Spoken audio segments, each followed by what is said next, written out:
Hello, this is Ms. De La Garza. I was asked to go over some of Luke's assignment that were sent to me by Ms. Scott.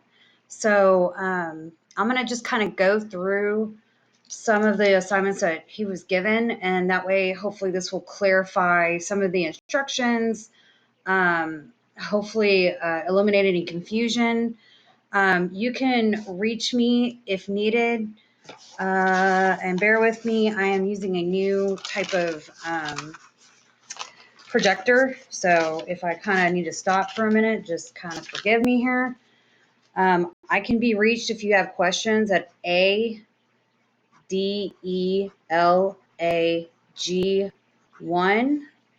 at neisd.net.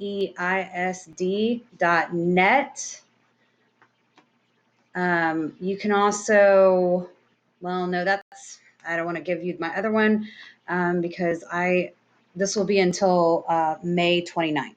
But until then, if you need something, just email me and I'll see about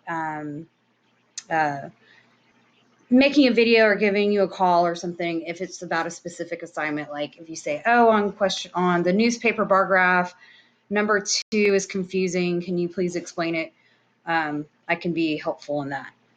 So again, that's ADELAG1 at neisd.net. Okay, so the first couple of assignments are about bar graphs. So then a bar graph of ticket sales, and then this bar graph of ticket sales is going to tie into the next one. Okay, let me go over this first one. So it says the local newspaper keeps track of how many subscriptions are sold each month. Use the graph below to answer the questions. So they give us this little bar graph. And on this side is our y-axis. That's why it says. And on this side is our x-axis. And that's just something we use in algebra when we're plotting things or if we just need to identify where to look. So on the x-axis, we have number of subscriptions.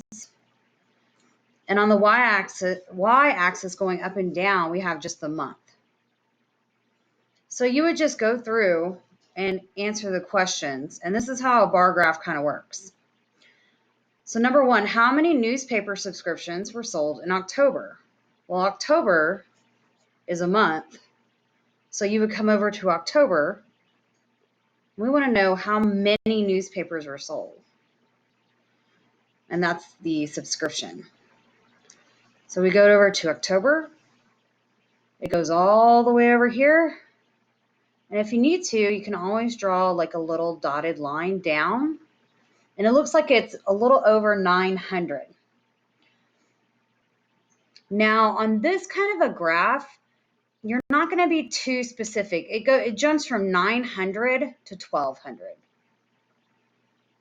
So it's okay if it's not exact because this is just kind of like a little guess. You're going to say, it looks maybe around like 900, over 900, 925, 950. Any of those answers would be correct. The best answer for this would be over 900. And it's okay if it's not specific enough, but you can kind of do a little guesstimate. Okay? So don't worry about being real specific on these, especially when they jump from, they have big gaps between the numbers. And then number 2 says, how many more newspaper subscriptions were sold in November than in December? And again, this isn't going to be very specific. It looks like in November, if you want to draw like a little line down, it was somewhere over about 300. Then when we go over to December, this one's kind of in the middle. So half of 300 is about 150.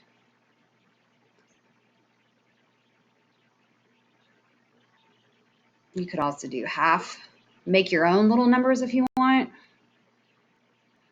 half of 300, so it's just kind of up to you. This is not going to be an exact one, so we'll go ahead and just kind of go over this together. So how many more newspaper subscriptions were sold in November than December? So I'm going to say this was probably around 400 in November. And then in December, it was about between 0 and 300. 150 is between 0 and 300. So we have 400. I think it was about 400. That's where this landed. And I like to use nice, even numbers, something that ends in a 0 or a 5. You know, let's not make this as more complicated than it needs to be. So 400 minus 150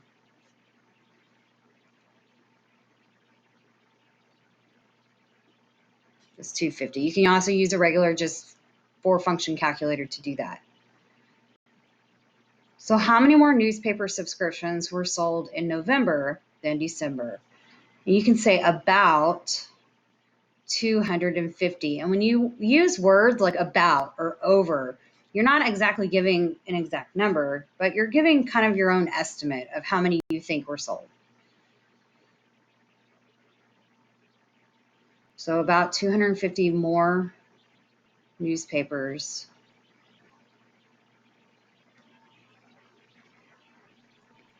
were sold in November.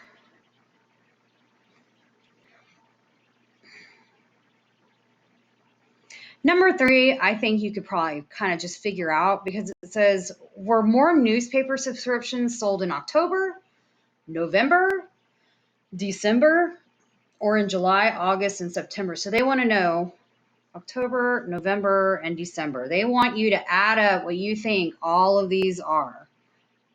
So we said earlier, this is over 900. So you could say, I think this is, I don't know, 925. October, November, we said was about 400. And December, we said was probably around 150. So October was 925. November was 400. And December was about 150. So if we add all those up, and again, this is your best guess. It's not going to be exact 5, 6, 7, 9, 10, 14, 75. So that was in October, November, December. Now go to look in July, August, and September. Add those up and see if you can answer which do they sell more newspapers in the fall or in the summer is basically what this is asking. Fall, or the summer. Okay, so just do, and again, some of these are not going to be exact. July is right over here. It's just over 400. So you could say it's about 410, whatever number you want to use. August was around 450. I don't know. That looks about like 500. And then September is down here, 6, 7. That's about 800.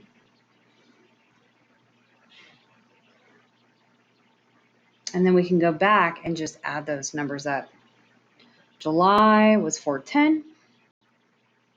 And that was my best guess. August is 500.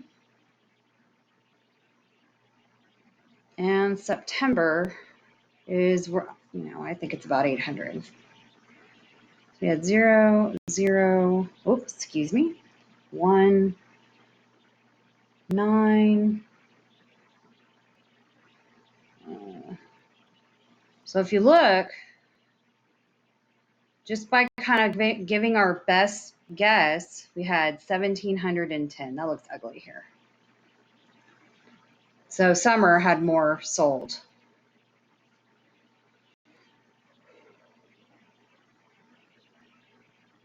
More were sold during the summer.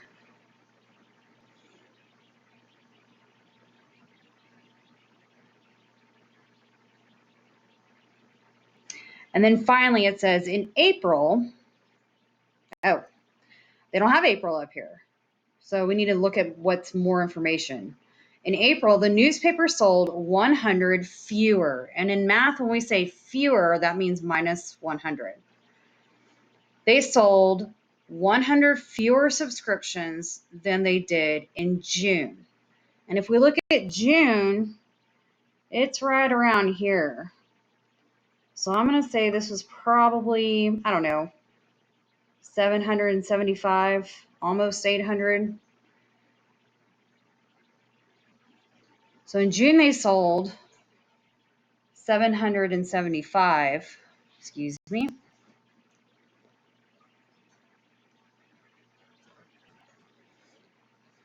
Let's see.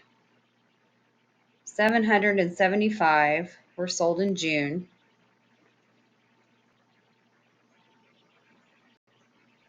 And then since they don't give you a picture up here with April, you just say, okay, it's going to be 100 fewer.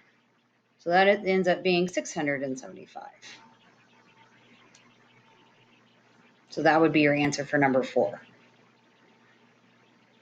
Okay, so this was just kind of getting used to looking at these bar graphs. Since they don't have exact number, that's why I kind of wanted to go over it, because when you have, this is all data. When you have data like this, you have to sometimes do your best guess, and that's okay. We just need to learn how to look at this to be able to get a general picture of what we're trying to find out. Okay, so this is going to be more like just for completion grade. Okay, completion and notes, because you have this one, the ticket sales, which is going to tie into this. All right, so let's go over this next piece.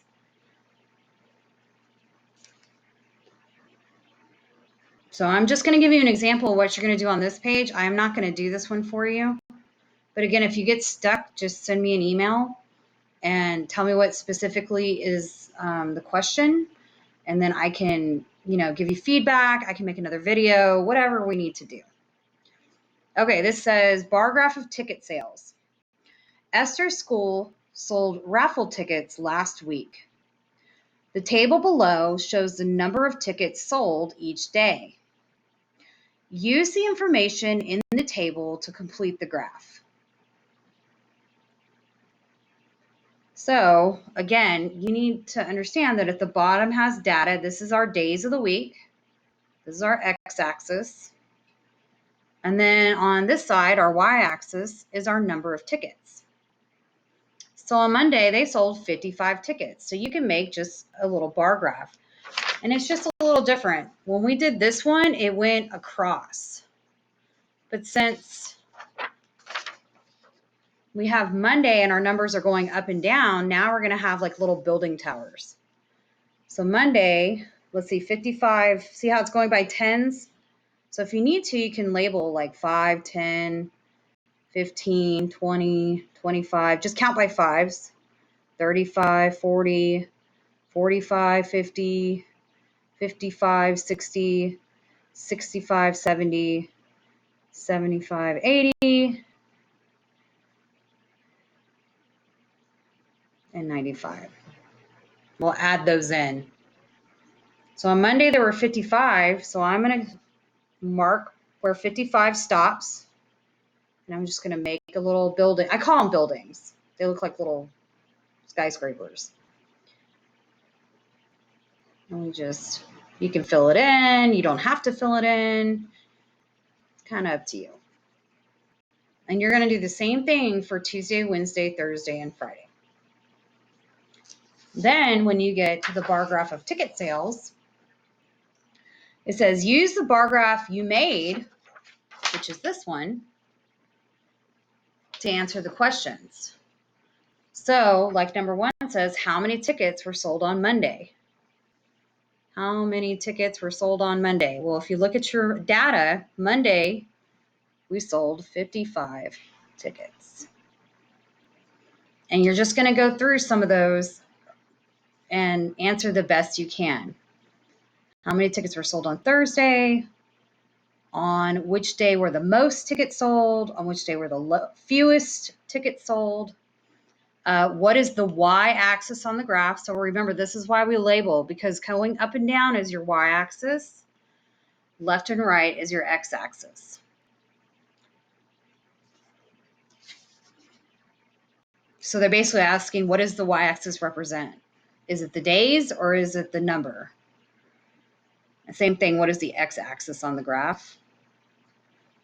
How many tickets were sold after Tuesday? So that means you're going to have to go after Tuesday. You still have Wednesday, Thursday, and Friday.